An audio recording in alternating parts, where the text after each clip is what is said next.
is your favorite game that you ever played? Like, do you have a memory of a game that just sticks out of being like the most memorable? I hit a grand slam in one of our games, and I had never.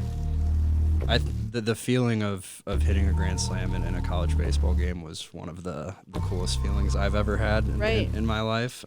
Did you ever have dreams of making it there? Yeah, Okay. of course. It definitely in high school, like that dream was still there. Like obviously you work for that. I would say it became reality probably mid-college. Like I wasn't probably gonna get drafted or anything. So since moving to Kansas City, you've been joining a bunch of random adult league sports. Is that how you kept your love of sports alive into your adult life?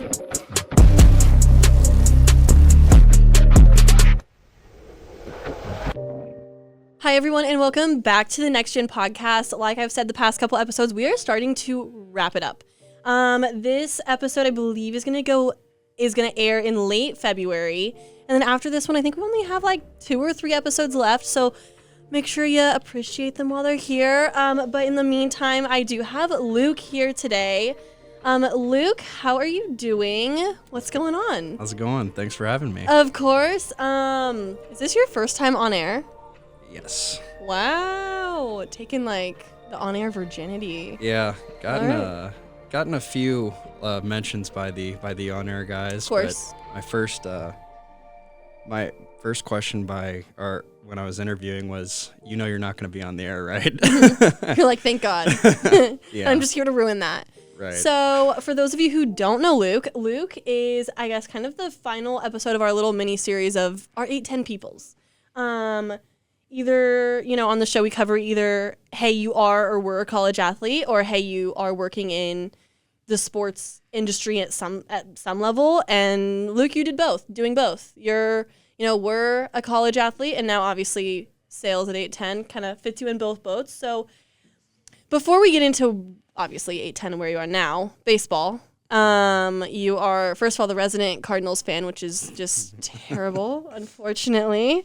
But we do a little intro here, I guess, that it's like Petro's 2-minute drill, but the Walmart version is always the reference I use. Mm-hmm. So just quick questions, gut reaction. There are no wrong answers. I'll judge them. Sure. So, okay. Let's do it. What is your lucky number? Ooh, 11. Why? It was my number in college. So. But why?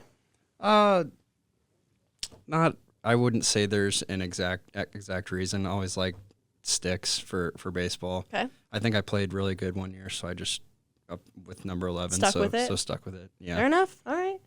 What is your biggest baseball superstition? Ooh. Oh, man. I mean, a big one, I think it's always, people always say it, don't step on the line before a game.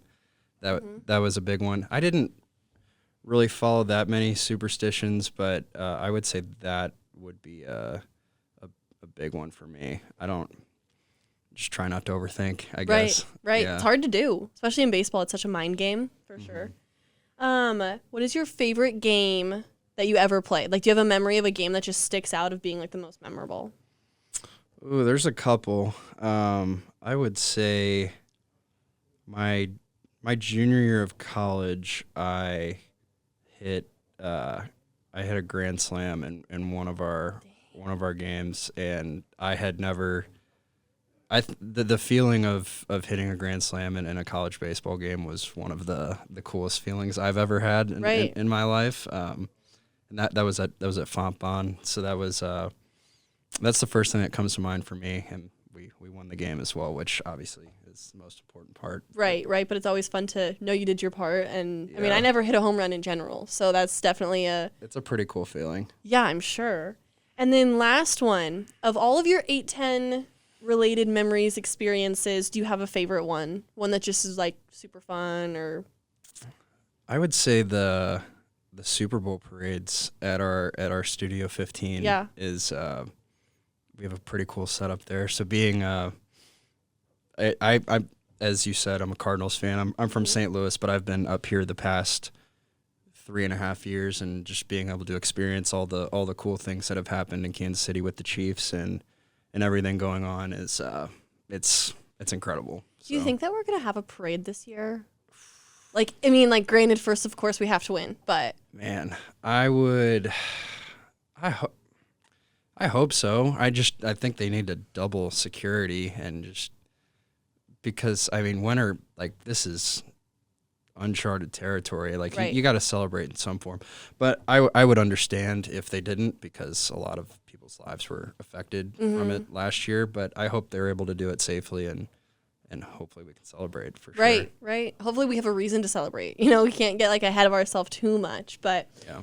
All right. So growing up in St. Louis, first of all, like you played baseball. That's the obvious here. Yeah.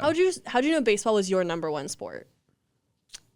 Well, it was definitely what I was best at. Okay. I grew like before I could even like produce thoughts. Like I was in the backyard playing. My dad would be throwing tennis balls to me with plastic bats, and like it's just in my blood. Baseball is my favorite sport of all time, right. and I played basketball. I wasn't as good at basketball, but it was from 3 years old to 23. Baseball was my entire life, and it's cliche to say it's in your blood, but like that's I still watch probably 100 baseball games a year. I would say it's just I can talk about baseball for hours. If there were, to answer your question, not a defining moment, but it was just I was always infatuated with the sport. I like that. That's cute. Thank you. Infatuated. It sounds like like you're romanticizing your love of baseball. Yeah. I kind of like it. Yeah. When did you know that you wanted to play at a higher level and that it was something you wanted to do more, you know, on like the professional collegiate level than just as something you did for fun? Probably 7th or 8th grade, I would say. I think at that point I knew I was good enough to play at a higher level. I obviously didn't know what, but I was playing a lot of travel ball and having a lot of success. So I knew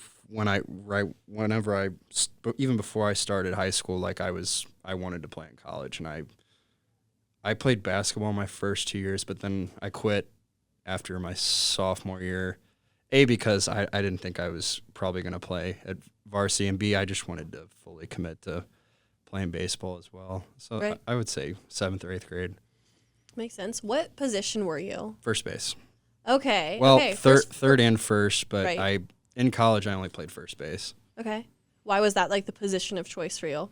Well, I was, I guess I would say, not the most athletic for the other positions. Also, hitting was my strong suit. So if you can hit, you probably play first or third, right? Or if you can't play defense at most of the positions. Like I think I was a really good defensive first baseman, but I wouldn't have been good at playing outfield or shortstop or second base because a little bigger. So yeah, I think that like baseball and football are really interesting because they both like kind of can adapt to so many different body types and, you know, athletic builds and styles. You know, you have, you know, your smaller, faster outfielders or or middle infielders, and then you can have, you know, your catchers who are a total different build. And I think there's a spot for everyone.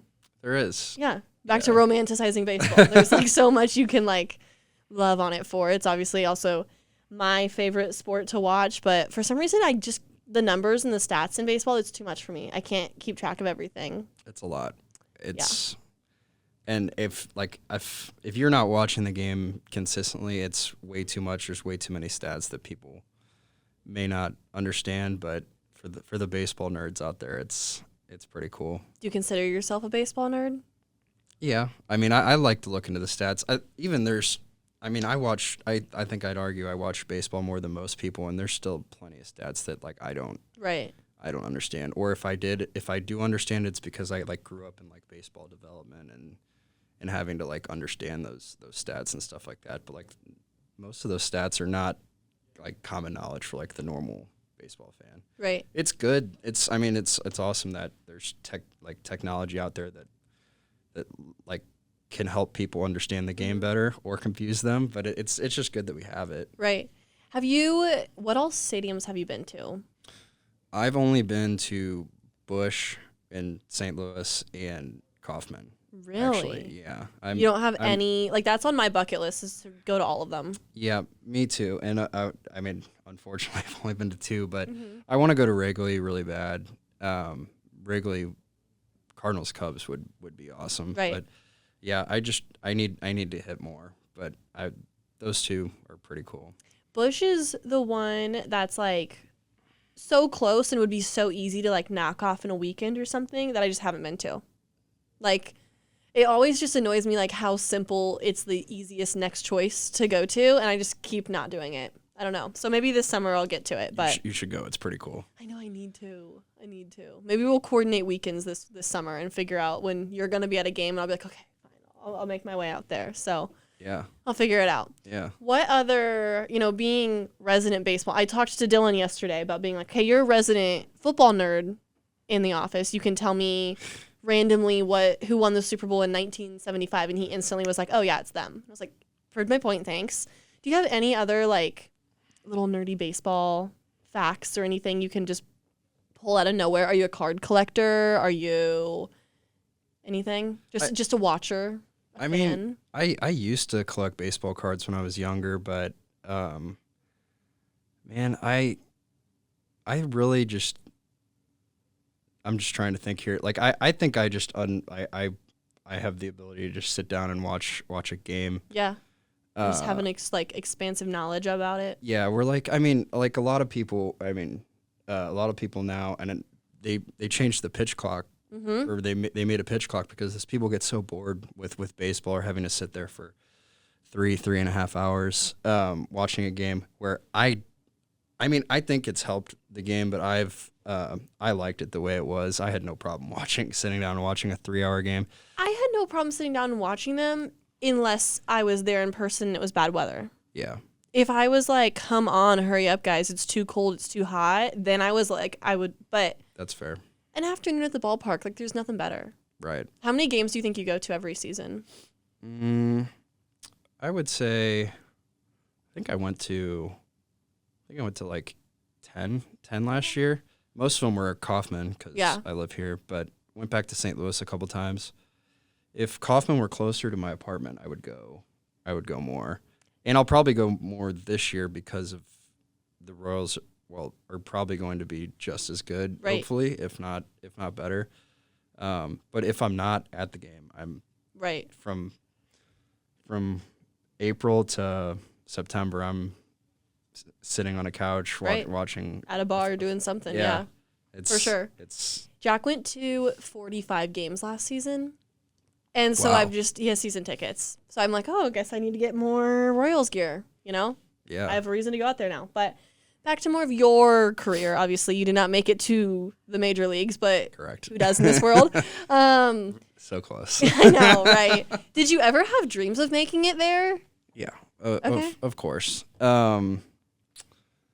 Probably, it definitely in high school, like that dream was still there. Like obviously you work for that. I would say it probably became a reality probably mid-college. Like I wasn't probably going to get drafted or anything. Like there's always like, and then playing Division III, there's always that thought, like if you have an incredible year or, incredible year. Like I hit 4-hole at Fontbonne my junior and senior year. So like if you have a really good year, you may get some looks or like, always like just a minor league something or other. Yeah, or indie ball. Always keeping that optimism. I was gutting through a fair amount of injuries near the end, so that also played a factor. Not like it would have changed anything anyway. But I mean, but at Division III, like people are always like, if you play Division III, you're probably not going pro anyway. Our ace, Luke Summers, he has probably went farther than most Division I players went. I think he just retired, but he made it all the way to AA with the Colorado Rockies, and he played 5 years of Division III baseball, and I would face him all the time in practice. I faced a fair amount of Division I arms in JUCO ball.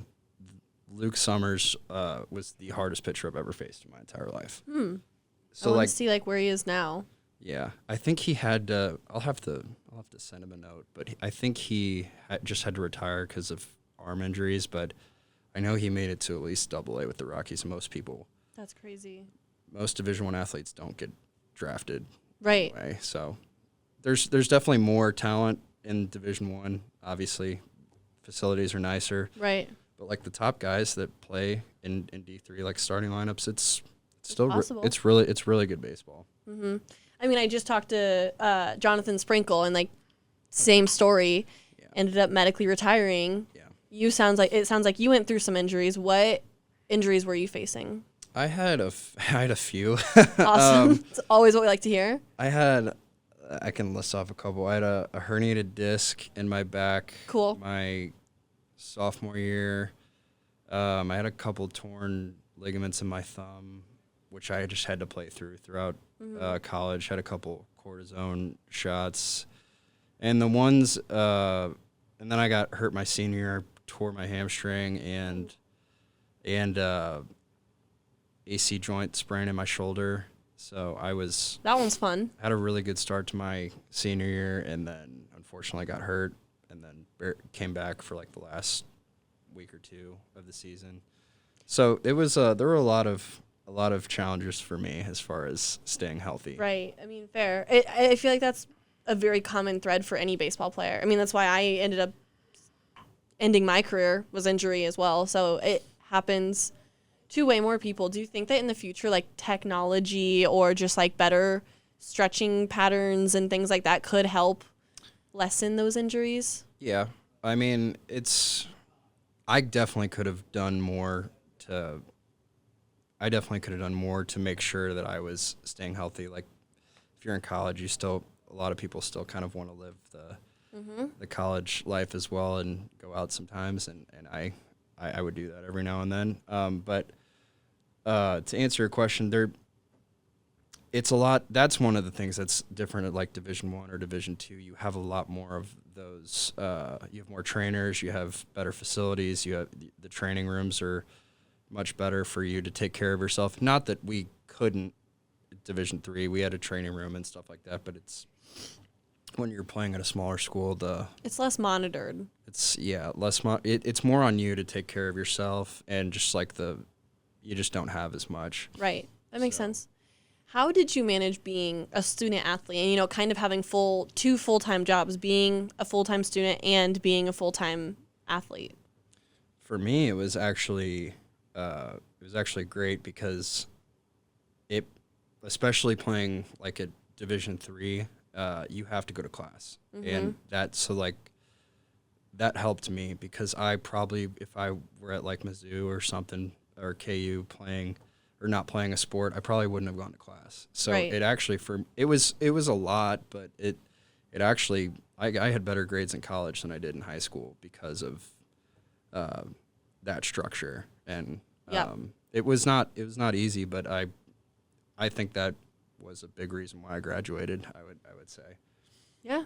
I've always said that I do way better when I'm busy. Like, I want to be going 24/7 because if I know, like, okay, this 2-hour block is the only time I have to do homework, it's going to get done. Versus if I have, like, a whole weekend to do one assignment, I'm like, oh, I have plenty of time. And then I wait till the hour before. Right. Always what happens. But, so moving on, you graduated. You went to those classes. You did it. Mm-hmm. How'd you end up here?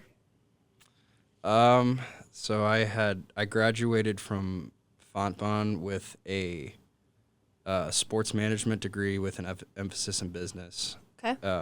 So essentially just a business minor, and spent the whole summer looking for jobs, just applying different places, and I had a connection with Pamela, our old marketing director, who.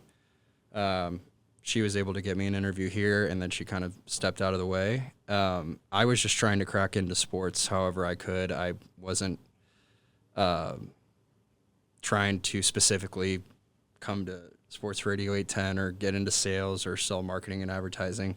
But I knew this was a great opportunity, so I drove up here multiple times and interviewed with Sandy and Chad. And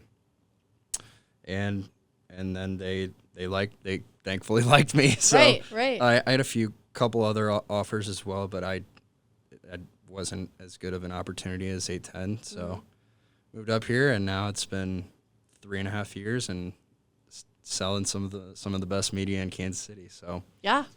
And we're very fortunate to, Bethany and I were talking about that yesterday, like very fortunate to be in Kansas City, and KU is good at basketball. The Chiefs are obviously, headed to their fourth Super Bowl in a row.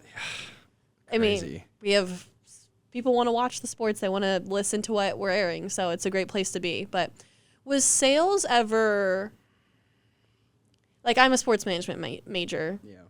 I never took a class that I think would prepare me to be a sales guy here. Did you take any classes that would have helped you, learn the process or anything like that? I took a couple that I think helped. Like we had a ticket sales class. Like if you wanted to get into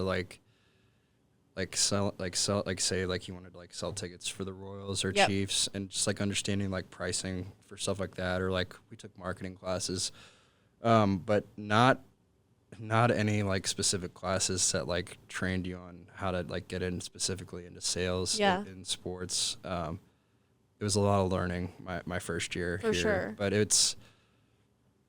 I think my classes in college just helped me be as well rounded as I could in understanding sports. Yeah. But really no. I would say sales is really hard, and I think they should put some form of class in there to help.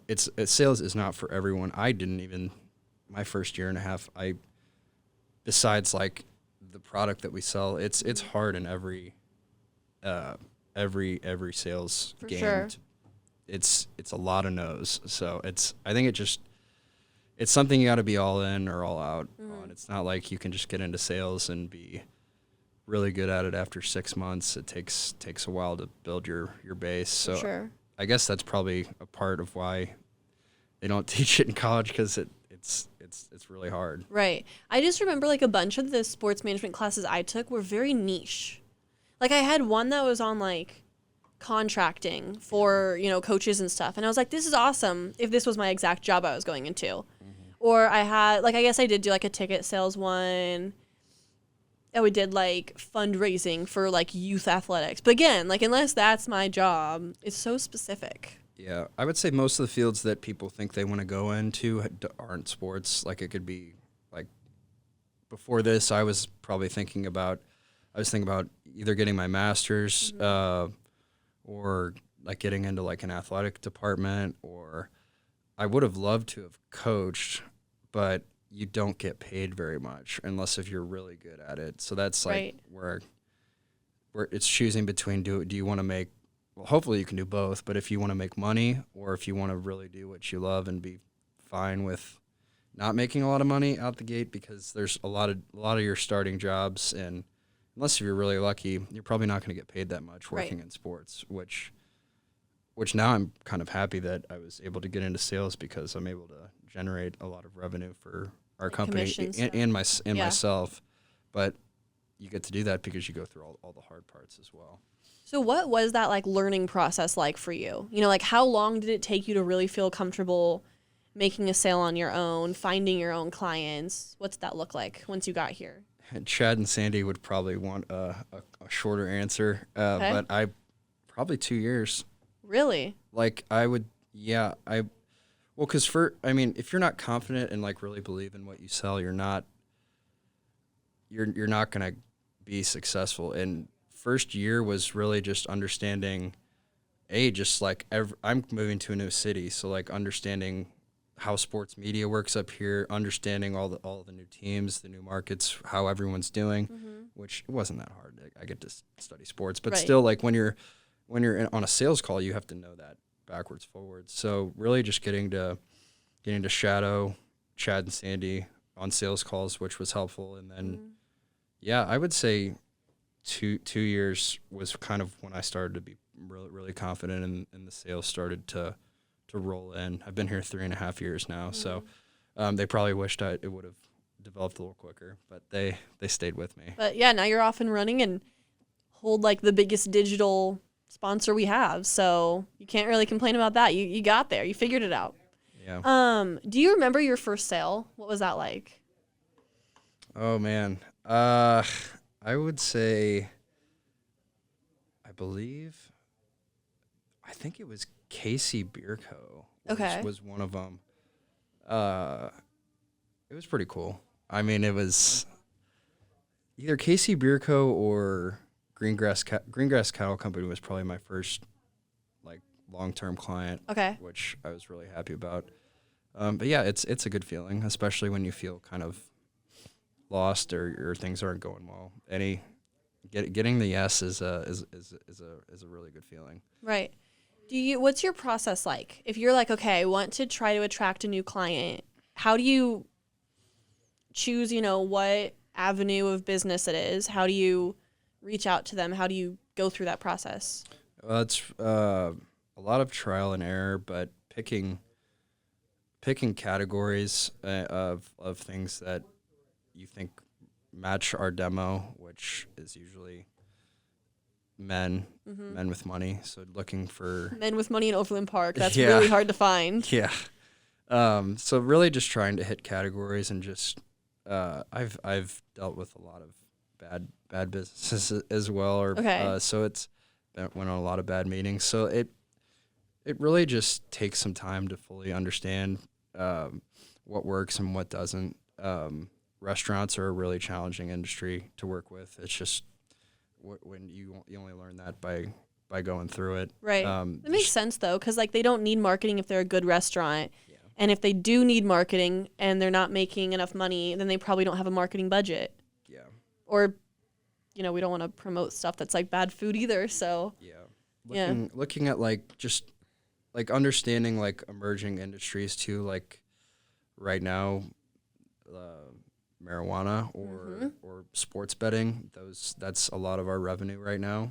So just understanding the trends and when people like to advertise. Yeah. But a lot of emails and calls that are not interested in just learning from it. Yeah. You did mention some bad businesses. Obviously, don't give me names, but what does that mean? Like when you go to a meeting and you're just like, oh, I know this isn't going to work out. Why is that? There's just signs that like we'll do a lot of qualifying questions. Obviously, we're selling to them. We want to be partners, but also we don't want to be just partners with anyone. We have to ask like qualifying questions on just like budget and stuff like that because we have some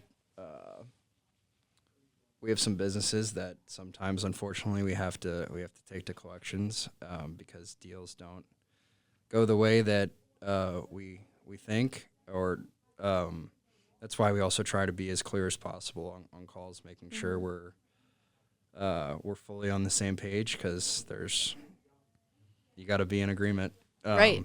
I think that's the easiest way to describe it. Or some people will advertise when they don't have the funds and hope that they get the funds by advertising, and then you may not hear from them again. So right. It's just really just getting in front of them and just really just having a good judge of character as well at the same time, which again, it just takes meeting after meeting to understand how people operate. And sometimes you're not going to see it, but yeah. So you have the green light client. Was that the first marijuana related client that 810 had? I don't even know. I would say so. Okay. One of the first. So they started advertising with us before it was legal. Right. When it was medical. So they had a much smaller program with us, obviously, because they could only sell medical. But they've been with us for over 2 years, and then once that vote changed it. They're not going anywhere. Yeah, not just green light. Every it's a race to the top for that industry. But I would say green light was definitely my first. Yeah. There may have been one other on around the same time, but it wasn't like it is now. Yeah. How did you go to Chad and Sandy, the VPs, and be like, so I have this idea of a client. Can we even do it? Well, as far as Greenlight, I reached out to them on my own. Okay. And I think there's just Sandy and Chad have they give us the flexibility to work with pretty much everyone. Obviously, there are certain guidelines that we have to follow with the marijuana industry, but as long as we're staying in those guidelines, they're very supportive with Right. with everything that we do. And Greenlight is great partners with us, so we try and they're awesome. take care of them as well. For sure, yeah.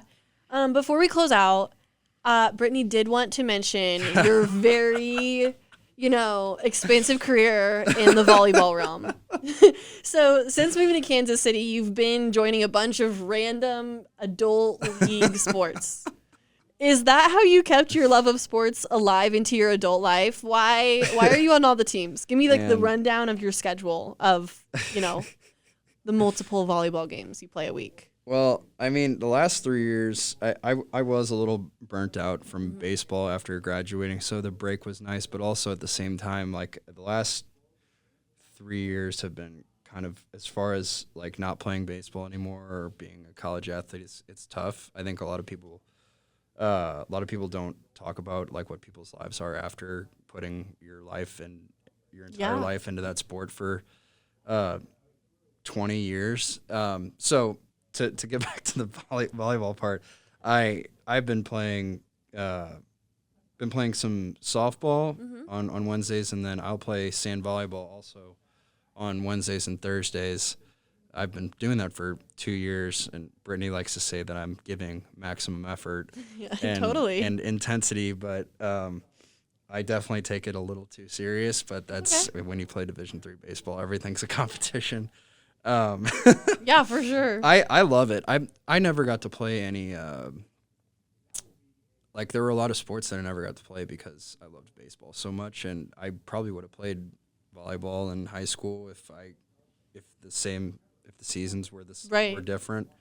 So that's sand volleyball is one of the bigger things that I look forward to every week. It's great exercise, so funny. Run around, and we definitely get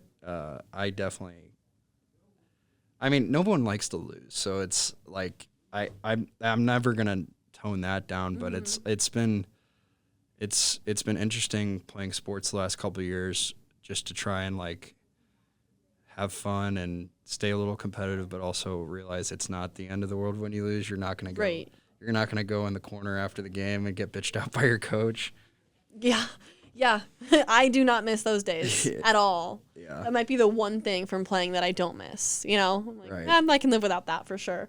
Right. Well, you would say, not to put words in your mouth, but for any sales guy out there that wants a little extra life back in their life, to try some adult men's or co-ed sports, that's the key to life, to success. I mean, if you, especially if you played sports in high school or college, I mean, I don't see why not. I've made a lot of friends through that as well, because, like, also moving from St. Louis, I pretty much would say yes to anything and everything. Right. Just I've made a lot of friends through playing softball and volleyball, and it's great exercise. Keeps me in relatively decent shape. So Right. Yeah, I think it adds. I would never not tell someone to not play sports. Like, that's something that I got away from it for, like, the first year, and it's been really nice to just play sports. We need to get, like, an office team going, for all of us. Yeah. I mean, I was here on Monday night. I had an interview, and it got out at like 7:15 or whatever.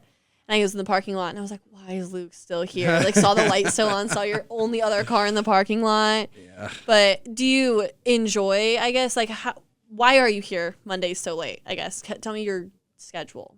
Well, the quick answer is I like to make money. Fair.